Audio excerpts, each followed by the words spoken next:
vous le disais, Julie est chez un producteur de plantes aquatiques en baie de Somme. Et Julie chante sous la pluie aujourd'hui. Bonjour Julie. Bonjour Thibaut, bonjour Gontran, bonjour à vous qui nous regardez aujourd'hui. Effectivement, il pleut ici en baie de Somme, mais c'est pas grave. On va vous montrer une belle entreprise, des belles initiatives. C'est pas grave, on va faire une belle émission. Vous allez voir. On est à Marcantera. Regardez, c'est écrit derrière, sur la grande pancarte, l'entreprise de bois et de plantes. Marcantera qui est située juste à côté du domaine du Marcanterre. Et pour preuve, c'est-à-dire qu'en 1923, l'entreprise existait déjà sur ce domaine. Aujourd'hui, elle s'est déplacée, elle s'est agrandie. Il y a 45 employés, il y a 1800 mètres cubes de bois transformés qui sortent ici chaque année. Et surtout, depuis 1998, on fait aussi des plantes aquatiques. Alors, à quoi ça sert tout ça? Eh bien, tout simplement à aménager des ouvrages pour les collectivités locales, des ponts, des passerelles, des berges. Enfin, vous allez voir, on va vous en parler durant cette émission. Ça va être très intéressant.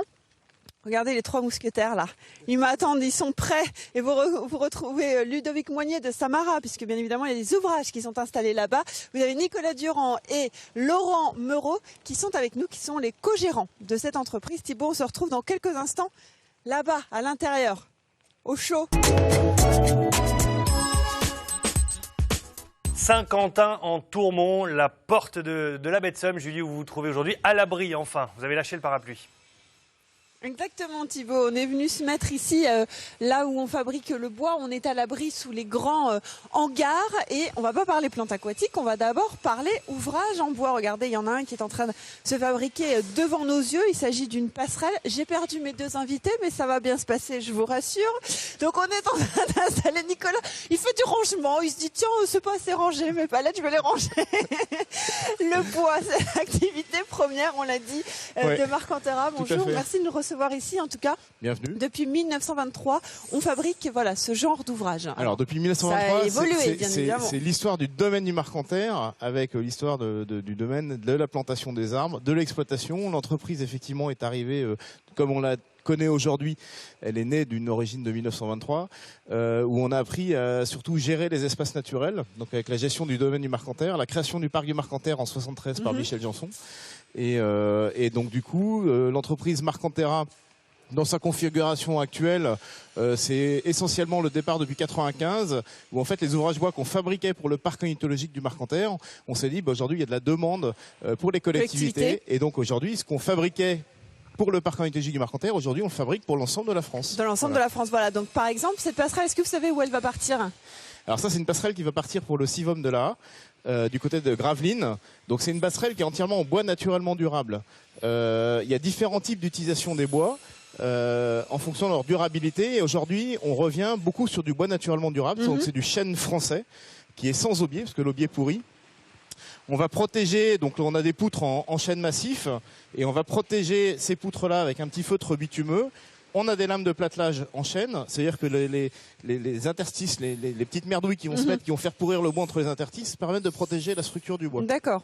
Ça, c'est et des puis bois. le côté, petit truc en plus. Alors juste je finis en termes de durabilité, ça c'est un ouvrage qui est parti, la charpente elle est partie pour 40 à 50 ans. Oui, d'accord. Et le platelage bois on changera dans 20-25 ans parce qu'il sera pourri, mais on aura gardé la charpente en dessous.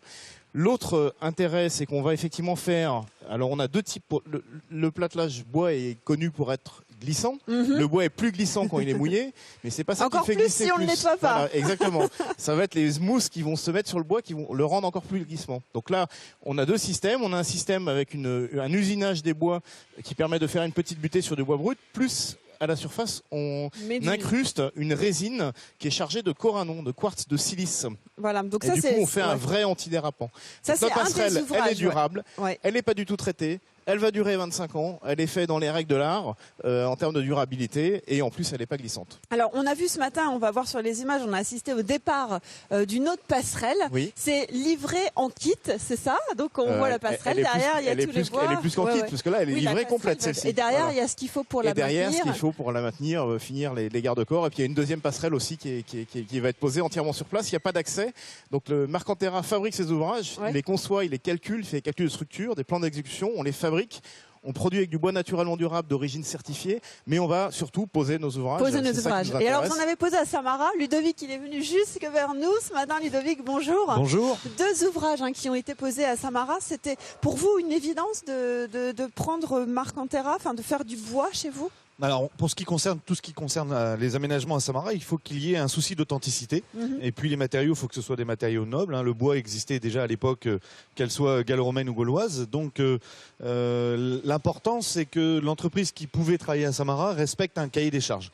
Et effectivement, Marc Cantera a répondu à cet appel clairement en apportant du conseil. C'est-à-dire que nous, il nous faut des ouvrages qui ressemblent à ce qui existait à l'époque. Ouais, on va le voir sur les images, il y a une cabane, pont de César. C'est ça. Et puis, Marc Cantera propose l'ingénierie pour faire en sorte que ce soit aux normes et que ça résiste bien sûr au temps et aux intempéries, et etc. aux intempéries. Donc, ça a été posé, je crois, le pont de César, qu'on va peut-être voir sur les images, a été posé en un rien de temps. Vous m'avez dit c'était exceptionnel. C'était assez exceptionnel, oui, parce qu'il y avait un petit problème de sécurité qu'il fallait régler. Et donc, Marc Cantera a répondu à l'appel assez rapidement, enfin très rapidement d'ailleurs.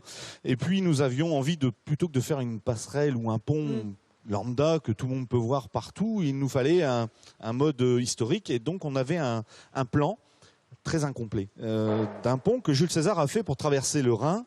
Et donc, j'ai proposé ce plan à Marc Cantera, qui l'a transformé un peu, il l'a mis aux normes. Donc, d'aspect, c'est vrai que ça ressemble au plan que les ingénieurs de Napoléon III ont fait à l'époque pour représenter le pont de César. Et puis, du coup, c'est devenu un support pédagogique supplémentaire sur le parc. Et ben voilà, super. Vous avez fait votre boulot là, Nicolas. On a essayé. Ouais.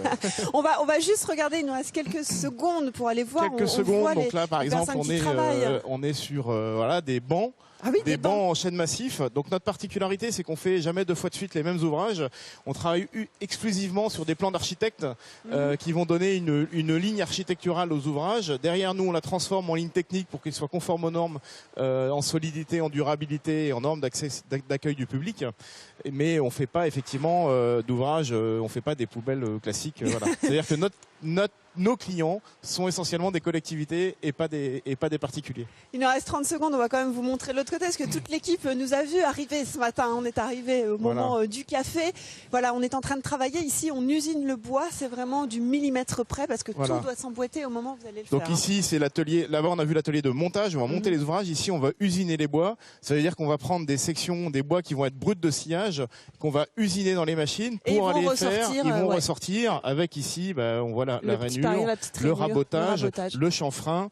Et le bois est parfaitement usiné. Donc ici, on a coupé effectivement la soufflerie parce qu'on aspire le bois, on recycle les copeaux en énergie. On s'est adapté à notre venue. Mais voilà, on a dû arrêter un petit peu les machines parce que sinon c'était extrêmement bruyant. Merci Nicolas pour la visite du bois. Regardez Thibaut, il est 10h02 à l'horloge. On vous rend le droit de parler et on se retrouve dans quelques instants pour aller parler justement d'une autre chose, les plantes aquatiques. Ça existe ici depuis 98, c'est ça. Oui. Allez, à tout de suite dans les serres Thibaut. À tout de suite Julie, on vous retrouve en direct donc dans un instant pour continuer à décliner un petit peu tout ce que fait cette entreprise. Allez Julie, les plantes aquatiques, c'est parti, vous y êtes. Vous avez mis les bottes ou pas? Je vois pas. Ah bah depuis ce matin oui Thibaut, j'ai les bottes depuis hier, elles m'ont pas quitté. Je voulais vous montrer, il faut que vous ouvriez votre porte-monnaie parce que j'ai cassé le petit plan. Alors, il va falloir qu'on le rembourse, je crois. Donc voilà, il y en a que... Dans la commande, il y aura un plan en moins, Nicolas et Laurent. On est ici, vous l'avez vu, dans les serres. On n'a pas les pieds dans l'eau encore. Les pieds dans l'eau, ça sera dans la pépinière. Là, on est dans les serres où tout se passe depuis le début. On est dans un endroit très vintage qui va être démoli, c'est ça? Vous avez un grand projet, d'agrandissement justement pour développer cette activité de plantes aquatiques. Laurent, on est aux premières phases ici, on est au semis là. Oui, c'est le semis, c'est vraiment ici la pouponnière donc de notre activité de plantes aquatiques. Donc Marc Cantera produit une centaine de plantes, d'espèces de plantes aquatiques qui sont destinées à différents aménagements, végétation de berges, épuration des eaux et végétation de plans d'eau en général. Donc parmi ces plantes, on réalise la multiplication de nombreuses espèces. Et ici, c'est vraiment le premier stade, Donc c'est le semis qui a été réalisé. C'est les bébés, vous voyez les petites plantules là qui commencent à démarrer. Donc on va voir différents stades en C'est des plantes, c'est des graines que vous remettez vous-même ou Tout à fait. Au départ, vous avez lancé l'activité et puis finalement, maintenant, vous vivez vous-même. En majorité, oui, effectivement, c'est ça majoritairement, on utilise des plantes qui sont... Alors là, c'est les bébés. De l'autre côté, ça a déjà poussé un peu. Ça a poussé un petit peu, oui, tout à fait. Donc là, on a un stade de développement qui est un peu plus important. Et puis après, ça va continuer à se développer. On va voir dans la serre suivante. Alors, on a une ce qui a fait que c'était cassé, parce qu'en fait, on voulait vous montrer avec Nicolas que quand on les sort, ça fait des petits bouts en fait, de terre, des petits ronds. C'est ça à la base, c'est ça. Là, c'est des mini-mottes, mais on les verra tout à l'heure, parce que là, effectivement, c'est un peu compliqué. Je ne lui touche plus. Mais non, ça, voilà, il n'est pas encore raciné. Donc ça, c'est la mini-motte. Voilà. Et la mini-motte, c'est la base, parce que derrière, elle va être rempotée en godet de neuf. On a 2 modes de division pour les plantes aquatiques. C'est la première mode de division qui est par semis, c'est ce qu'on voit ici. Et donc, on va aller voir un petit peu plus loin les plantes qui seront un peu plus grandes. Et le deuxième mode de division des plantes aquatiques, c'est par division. Donc les plantes aquatiques font des rhizomes pour se développer. Et en fait, on va avoir des grands carrés de pieds mères et on va couper des morceaux de rhizomes. Et les morceaux de rhizomes, on va les replanter directement dans des godets. Alors, on va tenter la sortie de la serre pour rentrer dans l'autre serre. C'est une activité qui s'est développée bien après le début de Marcantera. C'est presque de 98. C'était vraiment une idée presque naturelle, se dire puisqu'on fait les ouvrages, autant mettre les berges. Autant. Ça allait de pair. Nos ouvrages sont des ouvrages qu'on fait essentiellement en milieu aquatique, des pontons sur pilotis, des passerelles, des platelages. On est toujours au bord d'eau et systématiquement, il y a une problématique d'accès au bord des eaux, donc par le public avec des passerelles, et puis les bordures aussi, les berges, toutes les berges qu'il faut soutenir, maintenir avec les plantes aquatiques et le génie végétal, donc les saules qu'on verra tout à l'heure. Alors là déjà ça a poussé un peu plus, c'est ça ? Voilà, là c'est des Phalaris arundinacées. Mais alors, il faut combien de temps entre le moment où on plante le petit semis et le moment où elles vont s'entrer dans les pépinières? C'est très variable. Oui, bon, c'est quand même quelques semaines à plusieurs mois. C'est assez variable. Comment ça se passe? C'est vous qui imaginez les différentes plantes aquatiques avec l'ouvrage ou finalement c'est Alors en fait, on travaille beaucoup avec les bureaux d'études dans le paysage, qui au préalable, eux, vont sur un projet donné définir une gamme végétale qui va être utilisée. Et à partir de là, nous, Marcantera, on a donc cette production d'une centaine d'espèces de plantes majoritairement aquatiques donc de nos régions. Je vois qu'il y a une bêtise à Julie. Il rigole, je vais vous dire pourquoi. Continue. Il dit a essayé de me passer ça et tout est tombé au moment où il me l'a donné. Donc oui, donc là, je t'ai coupé. Là, c'est la phase suivante. Donc on arrive là sur effectivement une minotte qui est prête à être soit rempotée en godet, soit à être mise en place dans des systèmes précultivés, parce qu'on va voir ça après. Mais Marcantera propose aussi des boudins prévégétalisés en coco, des nattes prévégétalisées en coco. Donc c'est aussi une destination de ces mini-mottes. Voilà, donc là, on est vraiment sur le début des plantes qui peut-être un jour seront sur les berges dans votre commune grâce à Marcantera. Il y en a de nombreuses sur les berges de la Somme en tout cas. Voilà, merci. On va aller dans la pépinière, voir un petit peu ce que ça donne ensemble, mais on va surtout vous parler dans un premier temps de la pépinière où on fabrique des plantes du coin, qui sont picardes, purement picardes. Plantes locales, à tout de suite Thibaut. À tout de suite Julie, en direct à Saint-Quentin-en-Tourmont, on la retrouve dans un instant. Et Gontran, ça y est, on y est. On a quitté la serre et cette fois-ci, on est dans la pépinière et pas n'importe laquelle puisque cette fois-ci, c'est celle qui est prévue, où vous faites pousser des plantes purement locales, c'est ça ? Voilà, alors ici on a une spécificité, c'est qu'on va faire, alors on a un super météo, c'est une météo de plantes aquatiques aujourd'hui, parce qu'on est producteur, on est un des plus gros producteurs français de plantes aquatiques. Et en fait la spécificité ici, c'est qu'on va prendre des plantes qui sont issues de plantes locales, c'est-à-dire que les graines viennent de plantes locales. Et ça veut dire qu'aujourd'hui, on a un patrimoine génétique, ce qui est recherché ici, de plantes absolument locales du nord de la France. Ce qui est un peu différent des grandes cultures et des produits qu'on peut avoir de la concurrence des pays belges et des pays hollandais. Aujourd'hui, il faut savoir qu'une graine d'iris aquatique peut venir de Chine. D'accord, ok. Donc ici, on est vraiment sur la spécificité de développer, de garder le patrimoine génétique local des plantes aquatiques. D'accord. Vous y venez souvent aussi dans la pépinière, Laurent ? Ça m'arrive de temps en temps lors de visites de clients ou de bureaux d'études, effectivement, qui viennent constater que ces plantes sont bien originaires de la région. Donc, c'est important ça pour vendre en fait. C'est très important. C'est très important et on a maintenant des contrats spécifiques où le client final, le maître d'ouvrage, exige d'avoir des plantes écotypes de nos régions et pas de la plante importée de Hollande ou des pays. On va aller voir au plus près ces plantes. Expliquez-nous un petit peu ce qu'on a devant nous, Nicolas et Laurent. Donc là. Après la mise en pot, donc on a vu tout à l'heure. Donc là, les plantes sont remises. Alors là, j'ai un problème de micro, mais. Je vais vous le tenir. Allez-y. Donc voilà, on a une plante qui a été rempotée. Et donc qui est rempotée dans un godet. Et il faut savoir que nos plantes, on n'a pas vu de serre chez nous. C'est-à-dire que la plante qu'on a ici, non seulement elle a une origine génétique qui est parfaitement locale, mais en plus elle va pousser avec tous les insectes prédateurs, toutes les maladies, avec le vent, avec la pluie, avec la grêle. Donc ça veut dire que la plante qu'on va vendre à notre client, c'est une plante qui est parfaitement locale, mais qui a aussi subi toutes les agressions climatiques des insectes, de la nature. Donc c'est une plante qui est parfaitement adaptée pour reprendre directement dans l'endroit où on va l'implanter. D'accord. Alors, on l'a pas expliqué, mais en fait, vous avez mis des grands bassins, c'est ça? Il y a de l'eau au fond, Donc, c'est voilà. de l'eau que vous rajoutez, c'est de l'eau de pluie, Donc, c'est tout mélangé? Alors l'eau qui vient ici, c'est de l'eau qui vient d'un forage, mais c'est une eau qui reste toujours. C'est une eau qui est uniquement pour faire un complément de bassin. D'accord, ok, ouais. Bon, alors là, on est sur celle-ci. On en a d'autres encore, parce qu'il y en a plusieurs sortes. Il y en a combien, en fait, différentes d'espèces, finalement? Centaines d'espèces qui centaine sont produites d'espèces. ici chez nous, ouais, tout à fait. D'accord. Donc là, on est sur quelque chose d'un petit peu plus haut. Donc là, on est sur voilà, c'est ça. On est sur de la lysimac, qui est une plante qui va fleurir jaune. Alors là, en période de la pépinière, effectivement, on est sur le cycle naturel. Ça veut dire qu'aujourd'hui, on n'a plus du tout de plantes en fleurs. Ouais. On est à l'automne, début d'automne, et donc on a des plantes qui sont en graines, naturellement. D'accord. Et on a ce camailleux là. Et on a le camailleux de couleur, et dans un mois, toute la végétation, après les premières gelées, la végétation sera tassée. On n'est pas sur une problématique de plantes de jardinerie. C'est-à-dire que je vais vous aider. notre plante, elle est pas forcément belle au sens jardinerie. D'accord, ouais. Parce que la plante de jardinerie, pour être vendue, elle doit être absolument magnifique et être belle dans le bassin. Il ne doit pas y avoir tout ça Il autour, doit pas y avoir tout ça ça. doit être nettoyé. Sauf que la là, plante de jardinerie, si vous la mettez en espace naturel, je lui donne pas cher de sa peau. D'accord. Alors, plusieurs espèces ici. Est-ce qu'il a fallu en rechercher ou finalement vous les avez toutes retrouvées facilement? Alors, on a la chance d'être dans l'écosystème du Marcanterre, dans le domaine du Marcanterre notamment qui fait 1000 hectares, où il y a de nombreuses pannes humides. Et en fait, ce métier de plante aquatique, c'est pas quelque chose qui est venu en hors-sol entre guillemets. Ça a toujours été depuis la gestion le domaine du Marcanterre, c'est 1923. Et donc il a fallu entretenir les bords d'étangs, les bords de mares, la création du parc du Marcanterre en 73. Donc la problématique des plantes aquatiques, des plantes sauvages, c'est une problématique locale. Aujourd'hui, on a fait que les mettre en pot. Et vendre un peu de Marcanterre sur l'ensemble de la France. Eh ben, génial. Alors, regardez ce que j'ai dans les mains. Je vous rassure, Thibaut et Gontran, et vous qui nous regardez, c'est pas pour fouetter, quoi qu'on en aurait bien envie, la caméra. C'est plus pour vous montrer un petit peu ce qu'on va faire avec ça. Ce sont des branches de saule, c'est ça? Ça pousse dans le champ à côté. Oui, dans les saulées qui sont juste derrière. Alors, expliquez-nous à quoi ça sert. Donc, le saule, c'est un gros intérêt. Là encore, on n'a rien inventé, mais on a repris ce que faisaient nos ancêtres. Ça veut dire qu'ici, localement, il y a beaucoup de zones humides, de canaux, de wateringues, et depuis de tout temps, on a voulu fixer les berges. On a toujours une problématique d'érosion de berges.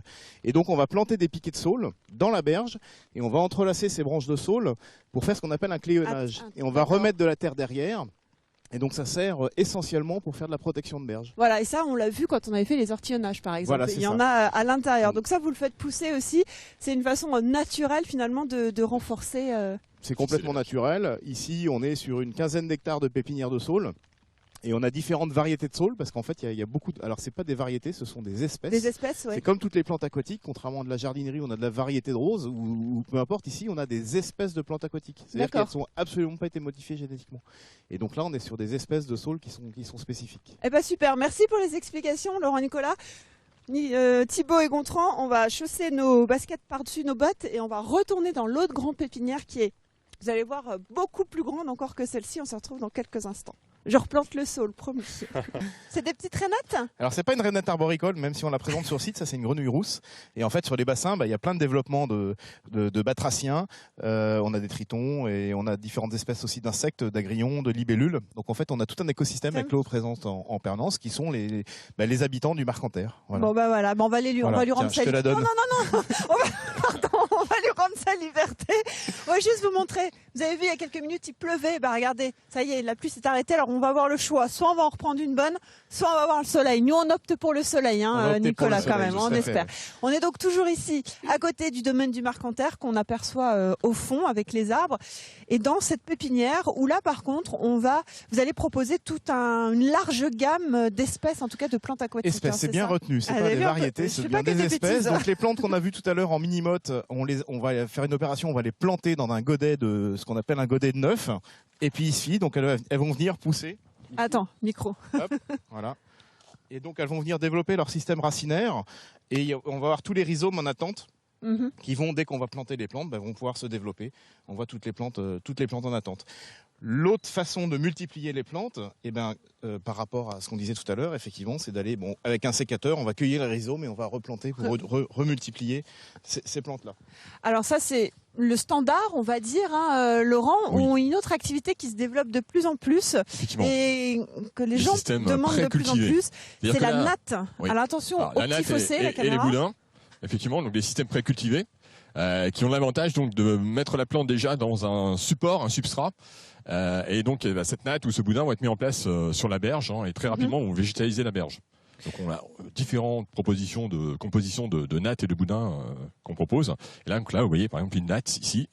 Ah oui, On verra donc là un peu tout difficilement. vient, Donc oui, là, ce c'est sont ouais, des systèmes qui font 5 mètres par mètre et on voit très bien le système racinaire qui est dessous. Donc là, une fois que cette natte-là va être mise en place sur la terre franche, ça va très rapidement se développer. Et au bout de quelques mois, on a l'impression que les plantes sont là depuis des années. D'accord, donc en fait, il y a plusieurs nattes ici dans les bains, enfin dans les bacs, et quand on les ressort avec l'engin là qui est derrière, qui est en train justement de faire ce travail, ça donne ça. Non, pas, Ça, pas c'est- du tout. Alors, C'est J'ai rien raté. compris. J'ai Les rien nattes compris, Thibaut prévitalisées Gontran. qu'on vient de voir là sont des systèmes à plat. Là. Donc, D'accord. en fait, c'est de la surface qui vont permettre Ah, donc, de couvrir elles de la sont- surface à plat. Donc elles sont sorties. Elles sont sorties, voilà. Et en fait, on laisse les plantes un peu en souffrance dans les bassins pour qu'elles puissent développer leur système racinaire aux dépens du système végétal. Et c'est-à-dire que dès qu'on va la mettre en place sur une zone, la zone de plantation, les racines vont être en contact avec la terre et Mhm. immédiatement elles vont trouver de la nourriture, donc elles vont s'ancrer. Une natte qui est plantée comme ça, donc elles sont roulées, elles vont être déroulées sur le site naturel. Au bout de 10 jours de temps, vous pouvez plus l'enlever. Déjà, les D'accord, racines sont les déjà- racines. C'est pour ça, je me suis fait avoir parce qu'elles sont roulées. Alors j'ai cru que c'était les mêmes, mais pas Eh du non, tout. pas C'est du un tout. autre système, ça, c'est ça. Voilà, donc là c'est un système de boudin et ça c'est pour faire du maintien de berge. Ça veut dire qu'en fait on va aller taper des piquets de châtaigniers tous les 50 cm de vent en pied de berge et on va pouvoir, quand le système d'eau est ici, on va pouvoir soutenir des talus et des berges. Donc ce système de boudin d'élophyte qu'on appelle un boudin d'élophyte va s'ancrer en pied de berge. Et derrière, effectivement, là encore, Oui, on le voit bien, tout le ouais, système tout est, racinaire, ouais. c'est-à-dire que les racines sont prêtes à rentrer dans le substrat. Et ça, c'est pareil, en 15 jours de temps, 3 semaines de temps, c'est quelque chose qu'on ne peut plus enlever. Ça, c'est vraiment ce qui est recherché aujourd'hui. Il faut Oui, alors aujourd'hui, efficacité, ouais, rapidité. tout à Il fait. faut que ça Oui, soit. exactement. Comment- Donc là, on développe beaucoup ces systèmes-là actuellement, et c'est vrai que on a prévisualisé maintenant, on en produit chaque Je année vous aide. plus de 10 000 On en mètres carrés, et sur les boudins prévégétalisés également, on en vend maintenant énormément, et c'est des choses qui se développent d'année en année. Qui se doivent Ça et se ça vend part. au kilomètre. Ouais, ça part partout en France. Partout en France, Nicolas, tout à c'est fait. pareil, ouais. Voilà. L'énorme avantage qu'on a avec un système prévitalisé par rapport à de la plantation classique, c'est par rapport aux prédateurs naturels qui sont les canards, les rats musqués, les ragondins. C'est-à-dire qu'ici, on arrive avec une plante. Je Qui dis, est vous pouvez, bien, vous pouvez ouais. essayer de tirer dessus, mais elle viendra pas. Donc ça veut dire que même, Et là, elle va venir, Voilà. tu sais. voilà. Même donc là, le canard qui va faire ça, ça viendra pas. Hein. Alors que si on l'avait planté directement, elle aurait pu enlever la plante qu'on venait de planter. Donc là, c'est un gros système. Ce système-là permet d'avoir des plantations qui sont la racine est déjà incrustée dans le substrat et on peut pas avoir d'animaux qui viennent les enlever. Eh ben super, merci beaucoup pour la visite Nicolas et Laurent. Je rappelle qu'il y en a 6 hectares de Voilà, plantes c'est ça. aquatiques. Il y a de quoi faire son choix. Thibaut, si vous voulez qu'on fasse un petit bassin à France 3, on peut s'arranger. Le mot de la fin avec Julie et avec les Henson, s'il vous plaît. Elle les a trouvés. Enfin, je crois que ce sont des Henson, Julie. Hein. Oui, Thibaut, ce sont de Henson, c'est pour montrer qu'on est bien ici au domaine du Marcanterre, la baie de Somme. On est en pleine nature, le ciel se dégage, c'est super. Merci à Nicolas et Laurent de nous avoir fait visiter cette entreprise. Le bois, les plantes aquatiques, plein de projets pour l'avenir. En tout cas, une entreprise qui, je vous le rappelle, existe depuis 1923. Et c'est pas fini. Voilà, avec 45 personnes aujourd'hui. Eh ben merci à vous. Thibaut, on se retrouve jeudi matin à 9h50. On va aller dans l'Aisne, cette fois-ci un autre Saint-Quentin tout seul. Et on va vous parler de la fête de la science. Vous allez voir, il va y avoir des expériences, on va rechercher des indices, ça va être super sympa, on va faire ça avec des enfants. On se donne rendez-vous jeudi à 9h50. Allez, parfait. Rendez-vous jeudi à 9h50, Julie. Merci beaucoup. Passez